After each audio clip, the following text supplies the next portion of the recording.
জারি হচ্ছে রাজ্যপাল সংঘাত। এরই মধ্যে অ্যাকশন রাজ্যপাল সিভি আনন্দ বোসের।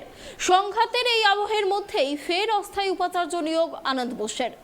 দক্ষিণ দিনাজপুর বিশ্ববিদ্যালয়ের উপাচার্য দেবব্রত বোসকে নিয়োগ করেছেন তিনি। সূত্রের খবর, এইবারও রাজ্যের শিক্ষা দপ্তরের সঙ্গে কোনো রকম আলোচনা ছাড়াই নিয়োগ করেছেন তিনি। সম্প্রতি রাজ্যের একাধিক বিশ্ববিদ্যালয়ে উপাচার্য নিয়োগ করেন রাজ্যপাল তথা আচার্য সিভি আনন্দ বোস। রাজ্যের তরফ থেকে জানানো হয় যে এই উপাচার্যদের নিয়োগ বৈধ নয়। তার কারণ, রাজ্য সরকারের সঙ্গে কোনো আলোচনা না করেই এই সকল উপাচার্যদের নিয়োগের শিলমোহর দিয়েছেন সিভি আনন্দ বোস। এরপরেই সংঘাত বাঁধে। নিযুক্ত উপাচার্যদের বেতন বন্ধের নির্দেশ দেওয়া হয়। যদিও হাইকোর্ট সাফ জানিয়ে দিয়েছে উপাচার্যদের বেতন বন্ধ করা যাবে না। এমনই আবহে ফের অস্থায়ী উপাচার্য নিয়োগ করলেন রাজ্যপাল। সূত্রের খবর, বর্ধমান ও দার্জিলিং হিল বিশ্ববিদ্যালয়েও ভিসি ঠিক করে ফেলেছেন রাজ্যপাল সিভি আনন্দ বোস।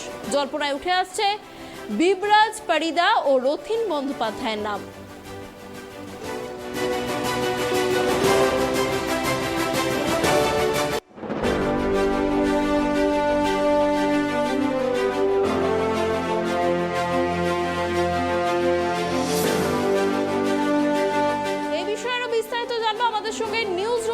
সরাসরি রয়েছে আমাদের সহকর্মী জয়শ্রী। জয়শ্রী, তোমার কাছে প্রথমেই যেটা জানতে চাইবো, রাজ্যপাল সংঘাতের আবহ আর এরই মধ্যে ফের উপাচার্য নিয়োগ করলেন রাজ্যপাল, কতটা মুখ পুরল রাজ্যে?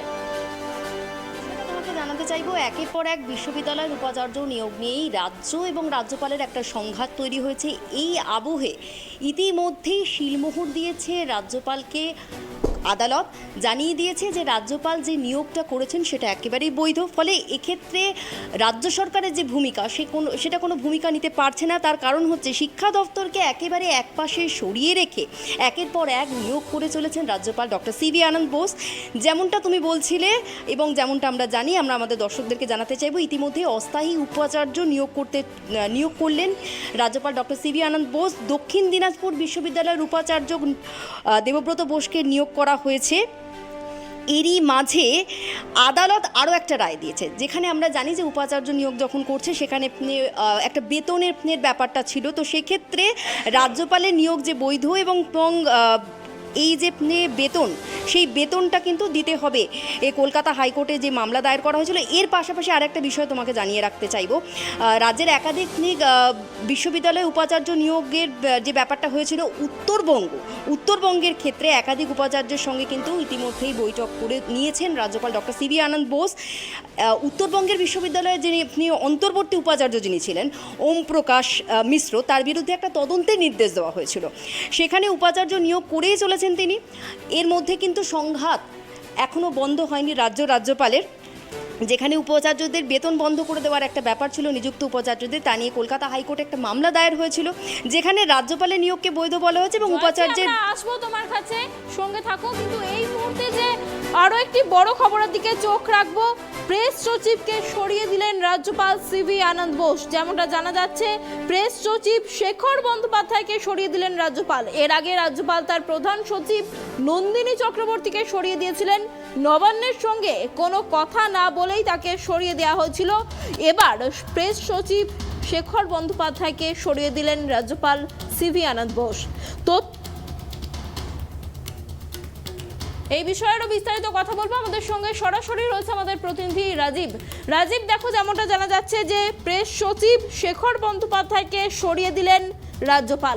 এতে কি রাজ্যপাল সংঘাত আরো কিছুটা বাড়লো, কি মনে করছো? তুমি বলি যে রাজ্যপাল এবং রাজ্যের সংঘাত, অর্থাৎ নবান্ন এবং রাজভবনের সংঘাত আরো বেড়ে গেল। কিছুক্ষণ আগে আমাদের কাছে খবর এলো যে রাজ্যপাল তার নিজের যে প্রেস সচিব, যিনি তথ্য সংস্কৃতি দপ্তরের একজন পদস্থ অফিসার, শেখর বন্দ্যোপাধ্যায়কে তাকে সরিয়ে দিয়েছেন তিনি। এবং কিছুক্ষণ আগে তাকে ফিরিয়ে দেওয়া হয়েছে, তাকে যে নবান্নকে জানিয়ে দেওয়া হয়েছে চিঠি দিয়ে রাজ্যপালের তরফ থেকে যে শেখর বন্দ্যোপাধ্যায়কে তিনি আর এখানে ডিউটি করতে হবে না, তথ্য সংস্কৃতি দপ্তরে ফিরিয়ে দেওয়া হচ্ছে।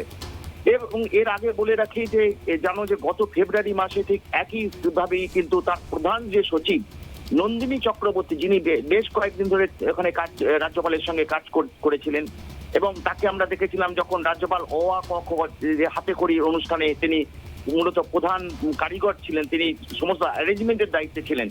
কিন্তু তারপরেই আমরা দেখলাম যে তার পরের দিনে কিন্তু তাকে নন্দিনী চক্রবর্তী, যিনি আইএএস অফিসার এবং দক্ষ আইএএস অফিসার, তাকে সরিয়ে দিলেন এবং সেক্ষেত্রে রাজ্যপাল কিন্তু কোনো কিছু বলেননি। ঠিক একইভাবে কিছুক্ষণ আগেই শেখর বন্দ্যোপাধ্যায় তথ্য সংস্কৃতি দপ্তরের অফিসার, তাকে সরিয়ে দেওয়া হলো।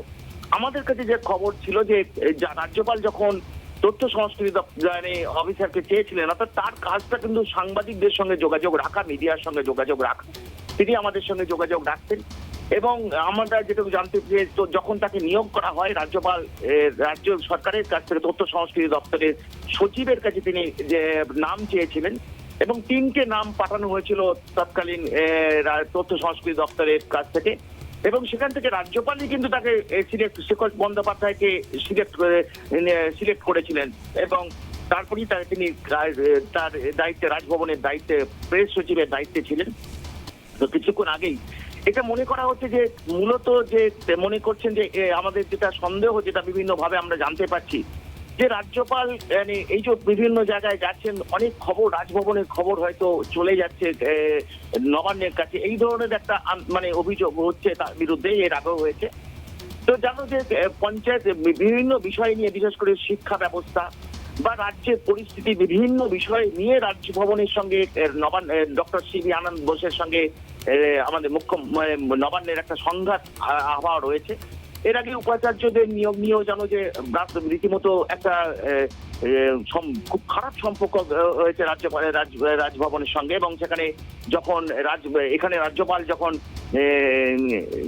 দিল্লি নর্থ বেঙ্গল ইউনিভার্সিটিতে গিয়ে বৈঠক করেছেন, সেই বিষয়ে কিন্তু রাজ্যের যিনি আমাদের শিক্ষামন্ত্রী ব্রাত্য বসু, তিনি এটাকে চ্যালেঞ্জ করেছিলেন। এবং রাজ্যপাল যখন উপাচার্যদের নিয়োগের অন্তিম কয়েকটা বিশ্ববিদ্যালয়ের উপাচার্য নিয়োগের 14টা বিশ্ববিদ্যালয়ে, পরে সেটা আরো বাড়ে, সেই বিষয়ে যে এই নিয়োগে রাজ্যের কোনো অনুমতি না নিয়ে এই নিয়োগ করেছেন এবং ব্রাত্য বসু প্রতিবাদ করেছিলেন, এবং রাজ্য সরকারের তরফ থেকে হাইকোর্টেও যাওয়া হয়েছিল এবং হাইকোর্ট সেটাকে খারিজ করে দেয় এবং রাজ্যপালকে নিয়োগটাকে বৈধ বলে। অর্থাৎ বিভিন্ন বিষয় নিয়ে তার বিরোধ তুঙ্গে। সম্প্রতি পঞ্চায়েত নির্বাচন নিয়ে তিনি বারবার সরব হয়েছেন। যেভাবে রাজ্যের পরিস্থিতি হয়েছে, তিনি রাজ্য সরকারকে দায়ী করেছেন, রাজ্য নির্বাচন কমিশনকে তিনি অ্যালার্ট করেছেন এবং ব্যর্থ বলেছেন, এবং রাজ্য সরকারের ভূমিকায় তিনি বারবার তিনি নিন্দা করেছেন এবং রাজ্য সরকারকেও বলেছেন সংবিধান মেনে কাজ করতে। অর্থাৎ একটা পঞ্চায়েত নির্বাচন নিয়ে একটা সংঘাতের পরিস্থিতি তৈরি হয়েছে এবং তিনি অমিত শাহ, কেন্দ্রীয় স্বরাষ্ট্রমন্ত্রীকে তিনি বারবার এই চিঠি দিয়েছেন। সঙ্গে থাকার জন্য আমরা এই বিষয় নিয়ে আবারও চলে যাব। নিউজ রুম থেকে রয়েছে আমাদের সহকর্মী জয়শ্রী, আমরা কথা বলবো জয়শ্রীর সঙ্গে। জয়শ্রী, যে বিষয়টা উঠে এলো যে প্রেস সচিবকে সরিয়ে দেওয়া হলো, এর আগে নন্দিনী বন্দ্যোপাধ্যায়কে সরিয়ে দেওয়া হয়েছিল, তাহলে ক্রমশই কিন্তু বাড়ছে রাজ্যপাল সংঘাত, কি বলবে বিষয়টা নিয়ে? কিন্তু জারি রয়েছে। আর যেহেতু তুমি জানো যে আদালত যদি যে মামলাটা করা হয়েছিল, সেই আদালত সেটাকে খারিজ করে দিয়েছেন এবং রাজ্যপাল স্বভাবতই একটা বাড়তি অক্সিজেন ওখানে পেয়েছেন, সেই জন্য লাগাতার পদক্ষেপ উনি করছেন। ইতিমধ্যেই উত্তরবঙ্গে উনি উপাচার্যদেরকে নিয়ে বৈঠক করে ফেলেছেন। তার ফলে আর একটা বিষয় যেটা জানাতে চাইবো, সেটা হচ্ছে উত্তরবঙ্গ বিশ্ববিদ্যালয়ে একটা অন্তর্বর্তী উপাচার্যকে নিয়ে একটা কন্ট্রাডিকশন ছিল। ওম প্রকাশ মিশ্রের বিরুদ্ধে তদন্তের নির্দেশ দেওয়া হয়েছিল, সেখানে দাঁড়িয়ে উপাচার্য নিয়োগ করেই চলেছেন এই আবহে। এবং এরই মাঝে আর একটা বিষয় যেটা উঠে এসেছে, সেটা হচ্ছে যে শিক্ষা দপ্তর, রাজ্য শিক্ষা দপ্তরের সঙ্গে কিন্তু এটা কোনোভাবেই তিনি আলোচনায় বসছেন না, এবং সেখানে যেটা দাঁড়িয়েছিল যে উপাচার্যদের বেতনের বিষয়টা, সেই বেতনটাকে বন্ধ করে দেওয়ার একটা কথা উঠেছিল। সেই পরিপ্রেক্ষিতে দাঁড়িয়ে হাইকোর্টে মামলা দায়ের হয় এবং হাইকোর্ট যেটা জানায় যে উপাচার্যদের বেতন বন্ধ করা যাবে না, এই নির্দেশটাও এসেছে। এরই মাঝে আর একটা বিষয় জানাতে চাইবো যে এই অস্থায়ী যে উপাচার্য নিয়োগ করেছেন রাজ্যপাল ডক্টর সিভি আনন্দ বোস, দক্ষিণ দিনাজপুরের নামটা যেমন তুমি জানো দেবব্রত বোস, এর মাঝে বর্ধমান ও দার্জিলিং হিল বিশ্ববিদ্যালয়েও কিন্তু ইতিমধ্যেই যেমনটা শোনা যাচ্ছে সূত্রের খবর, উপাচার্য ঠিক করে ফেলেছেন রাজ্যপাল। তার আগে রবীন্দ্রভারতী থেকে শুরু হয়েছিল একটা ম্যাকআউট পর্ব, উপাচার্য সেখানেও কিন্তু তিনি ঠিক করে ফেলেছেন। বর্ধমান আর দার্জিলিংয়ের ক্ষেত্রে বর্ধমানে জানাতে চাইব বিবরাজ পারিদার নাম উঠে আসছে, আর দার্জিলিংয়ের ক্ষেত্রে রথীন বন্দ্যোপাধ্যায়ের নাম উঠে আসছে। এর মাঝে অবসরপ্রাপ্ত বিচারপতি শুভ্রকমল মুখোপাধ্যায়কে রবীন্দ্রভারতী বিশ্ববিদ্যালয়ের অন্তর্বর্তীকালীন উপাচার্য করা হবে, এমনটা কিন্তু জানানো হচ্ছে, এটা সূত্রের খবর। এর পাশাপাশি পিস অ্যান্ড সোশ্যাল ইন্টিগ্রেশন কমিটির চেয়ারম্যানও করা যেতে পারে শুভ্রকমল বাবুকে, এটাও কিন্তু জানা যাচ্ছে। ফলে বলা যেতে পারে রাজ্যের ভূমিকা কিন্তু এক্ষেত্রে সদর্থক ভূমিকা নিতে পারছে না, রাজ্যপালই এক্ষেত্রে সদর্থক ভূমিকা গ্রহণ করছে। অনন্যা। একদমই জয়শ্রী, তুমি যেমনটা বললে যে রাজ্যপাল একেবারেই সক্রিয়ভাবে ভূমিকা গ্রহণ করছেন, কিন্তু আমরা যেটা দেখতে পাচ্ছি রাজ্য আর রাজ্যপালের সংঘাত ক্রমশ প্রকাশ্যে চলে আসছে বিভিন্ন বিষয় নিয়ে। মানে আমরা যেমন দেখলাম যে উপাচার্য নিয়োগ নিয়ে একটা সংঘাতের পরিস্থিতি, সেরকমই আমরা দেখলাম যখন সচিব নন্দিনী চক্রবর্তীকে সরিয়ে দেওয়া হলো তখন একটা রাজ্যপাল সংঘাতের আবহ সামনে এসেছিল। আবার এই মুহূর্তে যে বড় খবর আমরা কিছুক্ষণ আগেই দেখালাম যে প্রেস সচিব তাকে সরিয়ে দেওয়া হয়েছে, এক্ষেত্রেও কিন্তু একটা সংঘাতের পরিস্থিতি। অর্থাৎ বারবার তৃণমূলের নেতা নেত্রীরা যে মন্তব্য করছেন যে রাজ্যপাল বিজেপির ক্যাডারের মতো কাজ করছেন, তিনি বিজেপির হয়ে কাজ করছেন, তাহলে সেই অভিযোগটা কি কোথাও গিয়ে সত্যি হয়ে দাঁড়াচ্ছে? না হলে কেন বারবার রাজ্যপাল সংঘাতের আবহ সৃষ্টি হচ্ছে?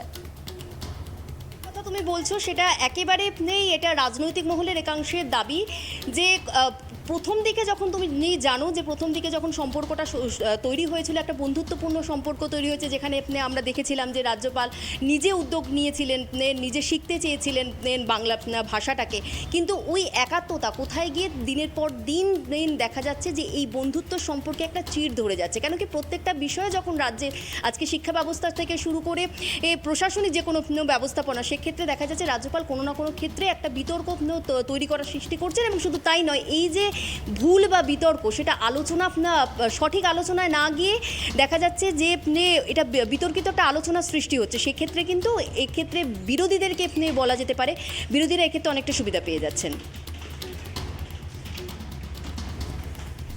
অনেক ধন্যবাদ জয়শ্রী আমাদের সঙ্গে থাকার জন্য।